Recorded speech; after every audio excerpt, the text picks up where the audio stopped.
Hello students, कैसे हैं आप सब लोग। उम्मीद करती हूँ सब अच्छे होंगे और स्वस्थ होंगे। मैं Meena Rana ICT virtual class में आपका स्वागत करती हूँ। स्टूडेंट्स, हम पढ़ रहे हैं क्लास 9 की हिंदी। आज से हम हिंदी व्याकरण में एक नया टॉपिक पढ़ेंगे जिसका नाम है अलंकार। और अलंकार कहाँ पर प्रयोग होता है इसको हम जानेंगे। अलंकार की परिभाषा हम यहाँ पर पढ़ेंगे, इसके भेद पढ़ेंगे और उसके भेदों के बारे में हम यहाँ पर आज की क्लास में पढ़ेंगे। तो देखिए, अलंकार जिस प्रकार से मानव जो है क्या होता है, सौंदर्य का क्या होता है, आदि होता है, उसे सौंदर्य पसंद होता है। उसी प्रकार से आपने देखा होगा स्त्रियां जो है आभूषणों का प्रयोग करती हैं, किसके लिए? अपने सौंदर्य को बढ़ाने के लिए। ऐसे ही जिस प्रकार से स्त्रियां आभूषणों का प्रयोग करती हैं, किसके लिए? अपने सौंदर्य को बढ़ाने के लिए, ऐसे ही काव्य में जो है अलंकारों का प्रयोग होता है काव्य की शोभा को बढ़ाने के लिए। तो इसी के साथ देखिए, अलंकार की यहाँ पर परिभाषा दिया है कि काव्यों की सुधा। अब काव्य में क्या आ जाते हैं? आपकी कविताएं हो गई, आपके दोहे हो गए, छंद हो गए, ये सारे जो है आपके किस में आ जाते हैं? जैसे आपने कबीर के दोहे पढ़े थे, शबद पढ़ी थी, साखियां पढ़ी थी, ये सभी आपके काव्य में आ जाता है। काव्य यानी जिसको आप गा करके सुनाते हैं या गा कर जिसको आप पढ़ते हैं, वो आपका काव्य में आ जाता है। ठीक है ना? तो क्या कहा है अलंकार की परिभाषा में? यहाँ पर क्या कहा है?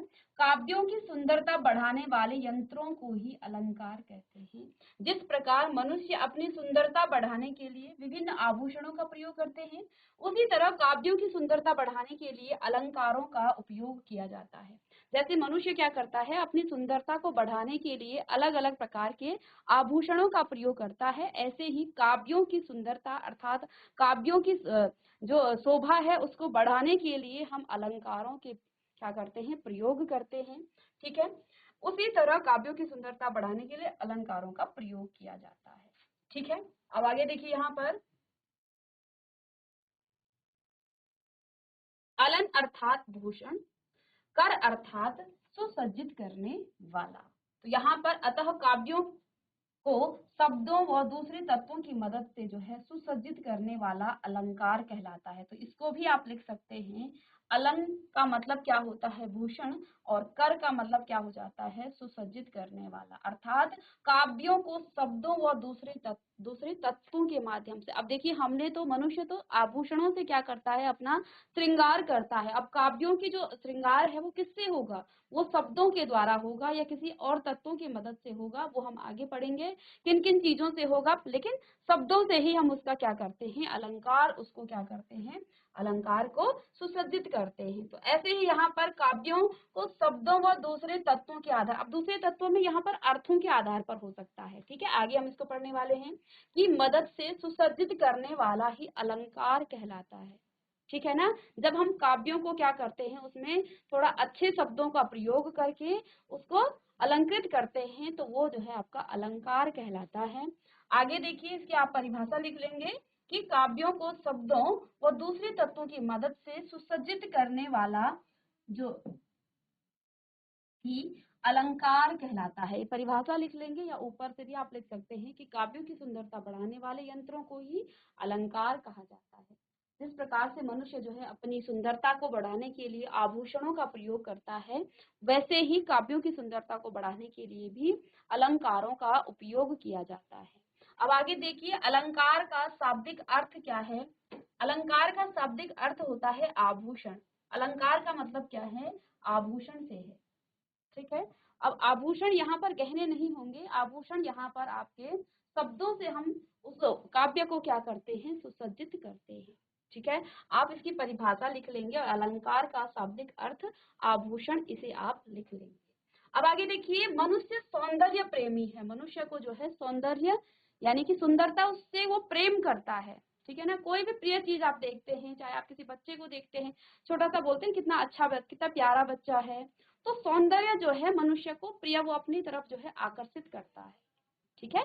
तो यहाँ पर क्या कहा गया है कि मनुष्य जो है सौंदर्य प्रेमी है और अपनी प्रत्येक वस्तु को सुसज्जित और अलंकृत अलंकृत जो है देखना चाहता है, यानी कि वो अपनी हर वस्तु को, आप अपनी नोटबुक ही देखिए, जब आप अपनी नोटबुक उठाते हैं तो उसको भी आप बड़े अच्छे ढंग से उस पर कवर लगाते हैं और अच्छे अच्छे कवर लगाते हैं, अच्छे अच्छे स्विच आप लगाते हैं।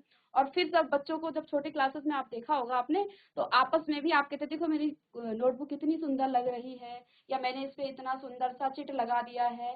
तो हर वस्तु को मनुष्य क्या करता है, उसे सुसज्जित करता है। आप अपने बेडरूम में जाते हैं, जब आपका कबर्ड होता है जिसमें आप अपने कपड़े रखते हैं, या फिर आपका जो बुक सेल्फ है, वहां पर भी आप अपनी बुक्स को, अपनी किताबों को बहुत अच्छे तरीके से आप रखते हैं। तो क्या करते हैं, हम उसे सुसज्जित करके रखते हैं। आप अपने ड्राइंग रूम में जाइए, वहां पर भी लोग जो है अलग अलग चीजों से उसे सजाते हैं। तो मनुष्य का ये स्वभाव है, वो क्या करता है, अपनी चीजों को, अपनी वस्तुओं को अलंकृत करके देखना चाहता है। और स्त्रियों में आपने देखा होगा, महिलाओं में जो है गहनों का बड़ा ही प्रचलन है। सभी महिलाएं जो है क्या करती हैं, गहनों का श्रृंगार करती हैं, ठीक है ना। तो यहाँ पर जो है क्या कहा गया है कि मनुष्य जो है अपनी हर वस्तु को सुसज्जित करना चाहता है, उसको देखना चाहता है कि कितना सुंदर लगे, कितना सुंदर तरीके से मैं इसको क्या करूं, सजाऊं। आप जब राइटिंग भी लिखते हैं ना आप लोग, तो फिर क्या करते हैं, जब राइटिंग आप बनाते हो तो क्या बोलते हैं, भैया बहुत सुंदर राइटिंग है इसकी, है ना। तो बड़े सुंदर तरीके से आप उसको अलग अलग तरीके से लिखते हो, तो वो उसे भी आप क्या करते हो, सुसज्जित करना। और जिसकी आपने देखा होगा नोटबुक बहुत सुंदर होती है, तो सभी उसकी तारीफ करते हैं, सभी उसकी तरफ आकर्षित हो जाते हैं, ठीक है ना। तो ये है हमारा नेचर, हम मनुष्यों का। वह अपने कथन को भी शब्दों के सुंदर प्रयोग और विश्व उसकी विशिष्ट अर्थवक्ता से प्रभावी व सुंदर बनाना चाहता है। और हम जो है अपने वाणी को, अपने वचनों को भी क्या करते हैं, अच्छे ढंग से उसको क्या करते हैं, उसका प्रयोग अच्छे से करना चाहते हैं, ताकि जो है हम दूसरों के सामने क्या हो, बहुत अच्छे लगे। ये बोलते हैं ना, हम अच्छी भाषा बोलें, अच्छे हम शब्दों का प्रयोग करें, तो उससे क्या होता है, उससे जो है अगला जो बंदा है, जो आपके शब्दों को सुनता है, वो आपकी तरफ आकर्षित होता है, ठीक है ना। तो यही बात यहाँ पर भी कही गई है। मनुष्य की यही प्रवृत्ति काव्य में अलंकार कहलाती है, क्योंकि मनुष्य चाहता है कि मेरी हर चीज जो है सुसज्जित हो, वह अच्छी लगे, सुंदर दिखे। यही प्रवृत्ति, इसी प्रवृत्ति ने मनुष्य में जो है किस प्रकार की, अलंकार का भी यहाँ पर क्या किया है, प्रवृत्ति, उसमें अलंकार वो काव्य में करता है, क्योंकि हम अपनी हर चीज को क्या चाहते हैं, अच्छा बनाना चाहता है। तो जो काव्य लिखने वाला होगा, वो भी क्या कहेगा कि मेरी कविताएं और आकर्षित कैसी लगी, किस प्रकार से वो मेरी जो कविताएं, यदि मैं कविता लिखती हूँ या आपकी क्लास में कोई कविता लिखता है, तो वो भी यही चाहेगा कि मेरी कविताएं इतनी आकर्षित हों कि सभी लोग उसको पढ़ें। अब पढ़ेंगे कब, जब वो अच्छी होगी, जब उसमें कुछ अलंकार होगा। तो यही प्रवृत्ति जो है मनुष्यों में, अलंकार की जो है काव्य में, वो भी आ गई है, क्योंकि हम लोग क्या चाहते हैं, हर चीज हमारी क्या हो, सुसज्जित हो, है ना। हम अपने घर को अच्छे से सजाते हैं, हम अपने रूम को अच्छे से सजाते हैं, हम अपने जो आपकी नोटबुक है, नोटबुक में आप जो जिन शब्दों को लिखते हो, उन शब्दों को भी आप बहुत अच्छा सा उसको लिख करके जो है उसको प्रदर्शित आप करना चाहते हो, ठीक है ना। तो इसी प्रवृत्ति को, क्योंकि मनुष्य क्या चाहता है, अपनी हर वस्तु को, अपनी हर चीज को वो सुसज्जित करना चाहता है, उसको सुंदर बनाना चाहता है। इसी प्रवृत्ति ने जो है काव्य में जो है अलंकार का जन्म लिया, काव्य में जो है अलंकार आया। ये गद्य के लिए नहीं, सिर्फ पद्य के लिए आता है, सिर्फ काव्य के लिए आप अलंकार का प्रयोग करते हैं, ठीक है। अब यहाँ पर आगे देखिए, फिर क्या कहा गया है कि मनुष्य सौंदर्य प्रिय प्राणी है, बच्चे सुंदर खिलौनों की ओर आकर्षित होते हैं। सभी को पता है मनुष्य जो है शुरू से ही, जन्म से ही वो सौंदर्य प्रिय है। जहां उसको सुंदर चीजें दिखेंगी, सुंदर वस्तु दिखेंगी, सुंदर कोई प्राणी दिखेगा, वहां वो आकर्षित होता है। आप किसी कुत्ते के छोटे से पिल्ले को देखेंगे, तो अगर वो प्यारा लगता है तो सभी बच्चे बड़े सभी उसकी तरफ आकर्षित होते हैं। तो यहाँ क्या कहा है कि मनुष्य जो है सौंदर्य प्रिय है, उसको सुंदरता जहाँ दिखेगी वहां वो आकर्षित होगा।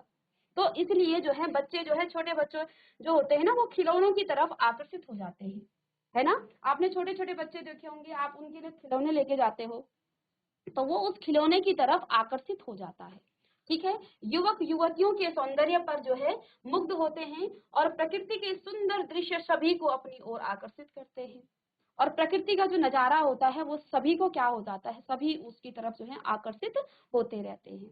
ऐसे ही मनुष्य अपनी प्रत्येक वस्तु को सुंदर रूप में देखना चाहता है, और उसकी इच्छा होती है कि उसका सुंदर रूप हो, उसके वस्त्र सुंदर हों आदि, है ना। सभी चाहते हैं कि मेरे अच्छे वस्त्र हों, मेरे अच्छे कपड़े हों, मेरी चीजें जो हैं सभी सुंदर हों, है ना। सभी चाहते हैं, इस प्रकार की जो है हमारी प्रवृत्ति होती है, मनुष्यों की प्रवृत्ति होती है। छोटा बच्चा जो होता है वो खिलौनों की तरफ आकर्षित हो जाता है, ठीक है। इसके अलावा जो सुंदर चीजें होती हैं उसके प्रति जो है सभी का आकर्षण होता है, ठीक है। तो यहाँ पर यही बात कही गई है। आगे देखिए, सौंदर्य ही नहीं, मनुष्य सौंदर्य वृद्धि भी चाहता है, यानी कि वो सिर्फ सौंदर्य नहीं, वो चाहता है अगर आज मैं इतना सुंदर जो है मैंने गहने पहने हैं, मैं और जो है कल इसको और अच्छा मैं गहने बनाऊं और उसको पहनूं, मतलब कि वो और ज्यादा उसमें वृद्धि चाहता है। आगे कहा है, और उसके लिए वो प्रयत्नशील भी रहता है। इस स्वाभाविक प्रवृत्ति के कारण मनुष्य जहाँ अपने रूप, वेश, घर आदि सौंदर्य को बढ़ाने का प्रयास करता है, वह अपनी भाषा और भावों की सौंदर्य में वृद्धि करना चाहता है। तो जैसे हम अपने लिए क्या करते हैं, देखिए इसका यहाँ पर काव्य से मतलब नहीं है, लेकिन जिस प्रकार से हम अपनी चीजों का, अपनी वस्तुओं का हम अपने को सुंदर बनाना चाहता है, ऐसी प्रवृत्ति हमारी जो काव्य है उसमें भी आ जाती है। हम अपने काव्य को भी सुंदर बनाना चाहते हैं, ठीक है ना। वहां अपनी भाषा और भावों के सौंदर्य में वृद्धि करना चाहता है।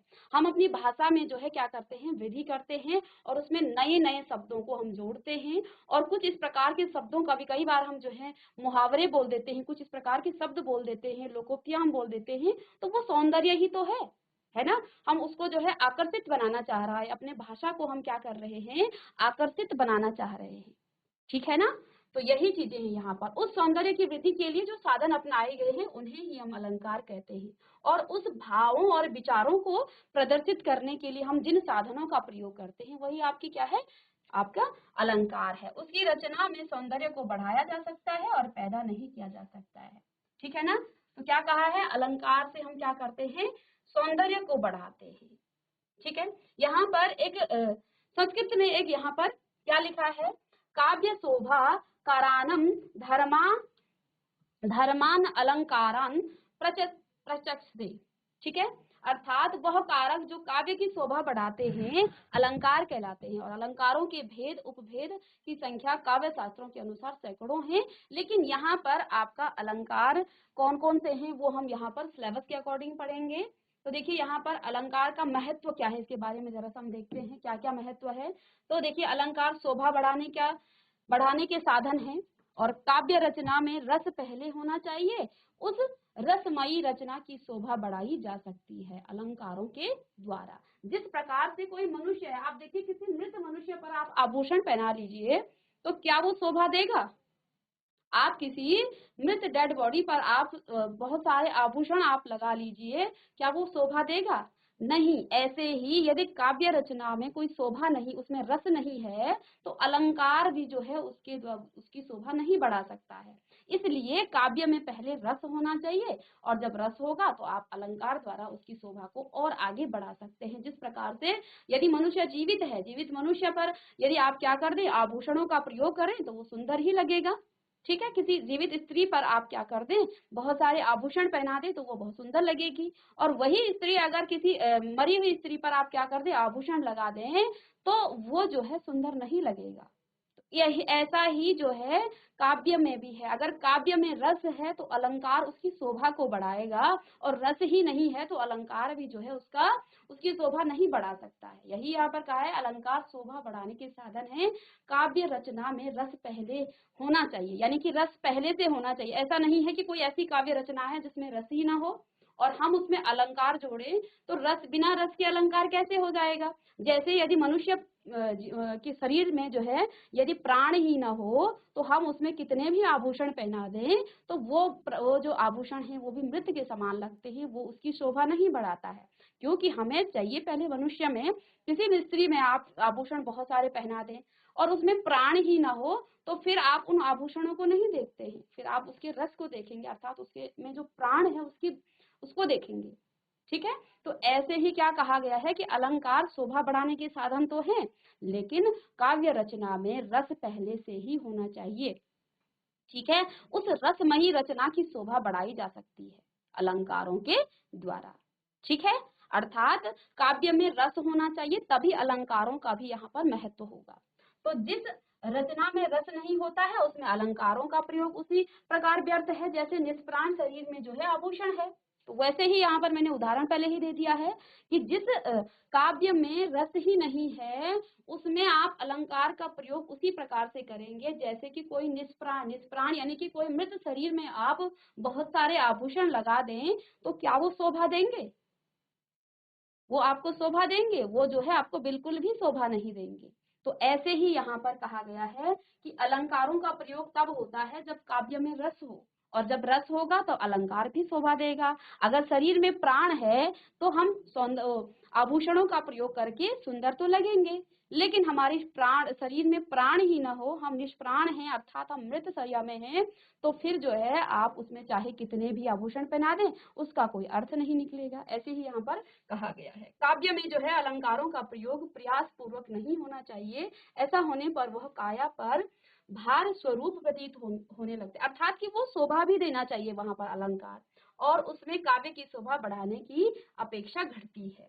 काव्य का निर्माण शब्द और अर्थ द्वारा होता है, अतः शब्द और अर्थ के सौंदर्य की वृद्धि होनी चाहिए। अब यहाँ पर क्योंकि काव्य में जो है जो शब्द और अर्थ द्वारा होता है, किसका? काव्य का निर्माण दो चीजों से होता है, एक शब्दों से और एक अर्थों से। इसी के आधार पर हम यहाँ पर अलंकार के भेदों को भी पढ़ते हैं। अलंकार के दो भेद हैं। सभी बच्चे नोटबुक निकाल लीजिएगा। GGIC भागलपुर आप नोटबुक निकालेंगे, अलंकार की परिभाषा आपने लिखी होगी, जो ये बीच में आपको पढ़ाया गया है, ये समझाने के लिए था। बाकी आप इसको लिखेंगे अलंकार के भेद, तो हेडिंग डालेंगे अलंकार के भेद और लिखेंगे अलंकार के दो भेद हैं। कौन कौन से वो दो भेद हैं? पहला है शब्दालंकार और दूसरा है अर्थालंकार। चलिए जल्दी से नोटबुक निकाल लीजिए। GGIC भागलपुर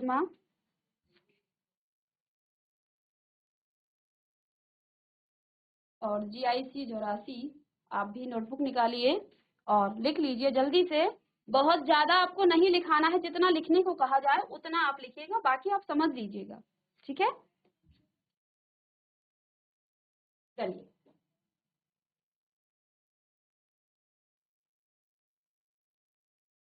अलंकार के हमने क्या कहा? काव्य का निर्माण शब्द और अर्थ द्वारा होता है, अतः शब्द और अर्थ के सौंदर्य की वृद्धि होनी चाहिए, ठीक है ना?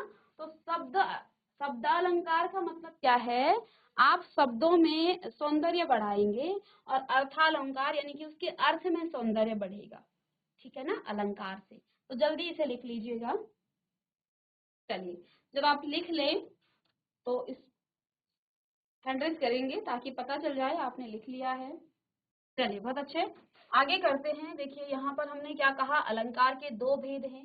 पहला है शब्दालंकार। अब देखिए शब्दालंकार क्या होता है इसके बारे में भी आप लिख लीजिएगा कि जो अलंकार शब्दों के माध्यम से काव्यों को अलंकृत करते हैं वे शब्दालंकार कहलाते हैं। यानी किसी काव्य में कोई विशेष शब्द आप रखते हैं, रखने से सौंदर्य आए अर्थात उसकी सुंदरता बढ़े उस काव्य की, और कोई पर्यायवाची शब्द रखने से लुप्त हो जाए तो यह आपका शब्दालंकार कहलाता है। जल्दी से इसको भी आप लिख लीजिए, ठीक है? इसके बाद हम आगे जानेंगे कि शब्दालंकार के भी भेद हैं। यहाँ पर 3 भेद बताए गए हैं शब्दालंकार के, ठीक है? तो शब्दालंकार के बारे में लिख लीजिएगा और साथ ही साथ यहाँ पर आप शब्दालंकार के 3 भेद हैं उनको भी आप लिख लेंगे। पहला भेद है अनुप्रास अलंकार, यमक अलंकार और श्लेष अलंकार। चलिए 3 अलंकार आप लिख लीजिएगा। पहला है अनुप्रास, यमक और श्लेष। चलिए जल्दी से इसे नोट डाउन कीजिएगा। तो शब्दालंकार क्या कहा? जो अलंकार शब्दों के माध्यम से काव्यों को अलंकृत करते हैं, अर्थात यहाँ पर हम कुछ ऐसे शब्द जोड़ेंगे जो काव्य में जो है सौंदर्य को, उस काव्य के सौंदर्य को बढ़ा देता है, उन्हें शब्दालंकार कहते हैं, ठीक है? तो यहाँ पर आपका शब्दालंकार हो गया है। इसके बाद शब्दालंकार के भी 3 भेद हैं। पहला है अनुप्रास अलंकार, दूसरा है यमक अलंकार, तीसरा है श्लेष अलंकार। चलिए इसको लिख लीजिए। तो आइए आगे देखते हैं अनुप्रास अलंकार क्या होता है। तो पहला आप हेडिंग डालेंगे यहाँ पर अनुप्रास अलंकार। तो देखिए अनुप्रास अलंकार की परिभाषा क्या है, मैं यहाँ पर आप हेडिंग डाल लीजिएगा, मैं यहाँ पर इसकी। तो क्या लिखा है? जब किसी काव्य को सुंदर बनाने के लिए किसी वर्ण की बार बार आवृत्ति हो वह अनुप्रास अलंकार कहलाता है। वर्णों की जहां पर आवृत्ति हो उसे हम अनुप्रास अलंकार अलंकार कहते हैं। आवृत्ति का मतलब जानते हैं आप, जो बार बार आए, ठीक है ना, एक ही शब्द आपको बार बार दिखे, वर्ण, सॉरी शब्द नहीं वर्ण, है ना, एक ही वर्ण की जब बार बार आवृत्ति हो वहां पर आपका अनुप्रास अलंकार कहलाता है। किसी विशेष वर्ण की आवृत्ति से वाक्य सुनने में सुंदर लगता है। अब आपने बचपन में बहुत बार सुना होगा, चंदू की चाची ने चंदू के चाचा को चांदी के चम्मच से चटनी चटाई, ये सभी ने सुना होगा। तो यहाँ पर च च च वर्ण की आवृत्ति हुई थी। अब इसमें देखिए कौन सा उदाहरण है, चारु चंद्र की चंचल किरणें खेल रही थी जलथल में। तो आप देख पा रहे हैं च वर्ण की बार बार आवृत्ति हुई है, ठीक है ना, च वर्ण की यहाँ पर बार बार आवृत्ति हुई है। आवृत्ति का मतलब बार बार वो फिर से आया है, ठीक है ना। तो यहाँ पर देखिए ऊपर दिए गए उदाहरण में आप देख रहे हैं कि च वर्ण की आवृत्ति हो रही है, और आवृत्ति हो से वाक्य का सौंदर्य, अब होने से जो है क्या हो गया है, वाक्य का ये होने से है, ठीक है ना, आवृत्ति होने से वाक्य का सौंदर्य बढ़ रहा है ना। आपको च च दिख रहा है, चारु चंद्र की चंचल किरणें खेल रही थी जलथल में, ठीक है। तो आप देख पा रहे हैं क्योंकि आवृत्ति होने से इस काव्य की शोभा बढ़ रही है, इसका सौंदर्य बढ़ रहा है, इसलिए यहाँ पर आपका अनुप्रास अलंकार है। तो अनुप्रास अलंकार क्या होता है, जिसमें किसी वर्ण की बार बार आवृत्ति होती है, ठीक है ना, उसे हम अनुप्रास अलंकार कहते हैं, ठीक है। किसी भी यहाँ अर्थ से कोई मतलब नहीं है, यहाँ सिर्फ और सिर्फ आपको वर्ण देखना होता है, ठीक है, आपको सिर्फ और सिर्फ वर्ण देखना है। आगे देखिए दूसरा उदाहरण, मधुर मधुर मुस्कान मनोहर मनुज भेष की उजियाला।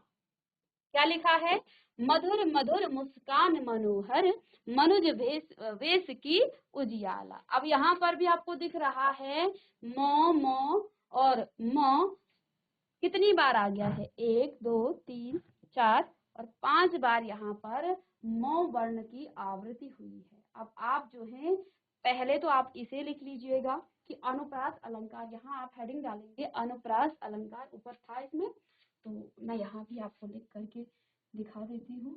यहाँ आप हेडिंग डालेंगे अनुप्रास अलंकार, ठीक है, और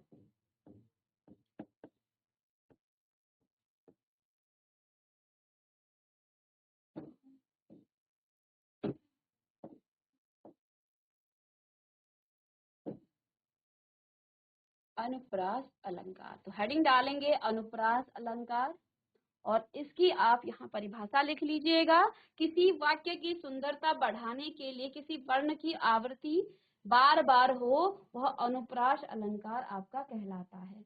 आप यहाँ उदाहरण लिख लीजिएगा, चारु चंद्र की चंचल किरणें खेल रही थी जलथल में।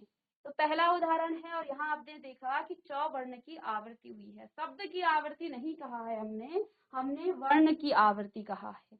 दूसरा उदाहरण आप देख लीजिए, और उदाहरण जरूर लिख लीजिएगा, मधुर मधुर मुस्कान मनोहर मनुज भेष का उजियाला, ठीक है। तो यहाँ पर भी आप देख पा रहे हैं मौ वर्ण की आवृत्ति हो रही है, एवं हम जानते हैं जब किसी वाक्य में किसी वर्ण या व्यंजन की एक से अधिक बार आवृत्ति होती है तब वहां अनुप्रास अलंकार होता है। अतएव यहाँ इस उदाहरण में आपका अनुप्रास अलंकार के अंतर्गत ये आएगा, ठीक है। तो इन दोनों उदाहरणों को आप लिख लीजिएगा, कोई बात नहीं, ये ना भी लिखें, ये तो आपको समझना है, ये ना भी लिखें, लेकिन आप इसको लिख लीजिएगा और इसको लिख लीजिएगा, इन दोनों को आप जरूर लिख लीजिएगा। इसे दोनों ही उदाहरणों को आपको लिखना है, जल्दी से लिख लीजिएगा, GGIC भागलपुर और हैंड रेज करेंगे जब आप लिख लेंगे तो। चलिए साथ ही साथ यहाँ पर एक और उदाहरण हम देख लेते हैं, कल कानन कुंडल मोर पखा उर्पा बनमाल विराजती है, ठीक है। क्या लिखा है, कल कानन कुंडल मोर पखा उर्पा बनमाल विराजती है। अब यहाँ आप देखिए क क क इस क की जो है यहाँ पर क्या हुई है, आवृत्ति हुई है, ठीक है ना।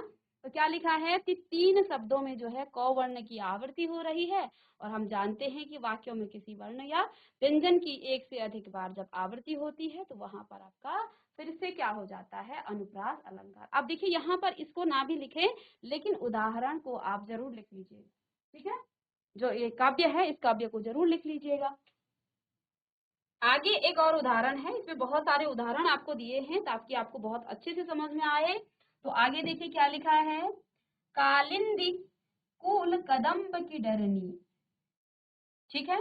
तो अब यहाँ देखिए क वर्ण की कितनी बार, 1 2 3 और 4 बार यहाँ पर आवृत्ति हुई है, ठीक है। क वर्ण की आवृत्ति हुई है, और हम जानते हैं जब किसी वर्ण की आवृत्ति होती है या व्यंजन की आवृत्ति होती है तो फिर जो है हम क्या करते हैं, फिर हम उसे अनुप्रास अलंकार कहते हैं, ठीक है।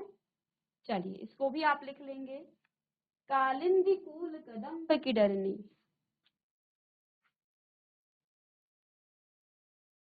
एक और यहाँ पर लिख लेंगे, कायर क्रूर कपूत कुचली यूं ही मर जाते हैं, ठीक है। कायर क्रूर कपूत कुचली यूं ही मर जाते हैं, ठीक है। अब यहाँ पर भी क वर्ण की ही आवृत्ति हो रही है, अर्थात यहाँ पर भी आपका क्या है, अनुप्रास अलंकार है, यहाँ भी आपका अनुप्रास अलंकार है।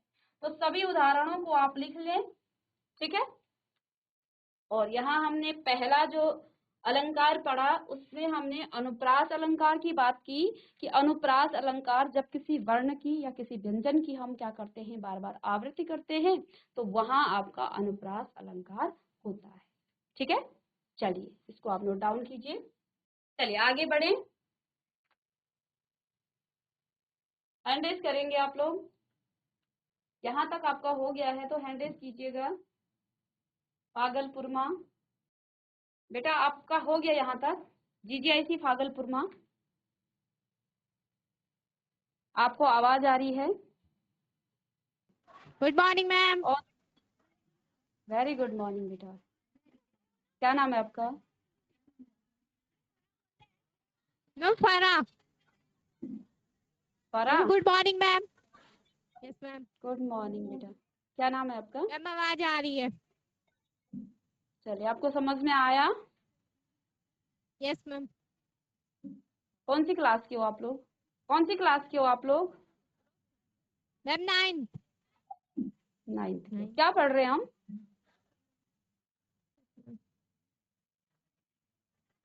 हिंदी। हिंदी में कौन सा टॉपिक पढ़ रहे हैं? अलंकार। क्या होता है अलंकार? कार की परिभाषा। पर ये भाषा आपको कोई रट के नहीं बतानी है, जो आप समझे हैं वो आप काव्य को बताइए अपने सुंदर तरीके से। बनाने के लिए। हाँ, जिन शब्दों का प्रयोग किया जाता है उन्हें हम क्या कहते हैं, अलंकार। Yes ma'am. कितने भेद होते हैं बेटा अलंकार के? आप किसी और को दे दीजिए।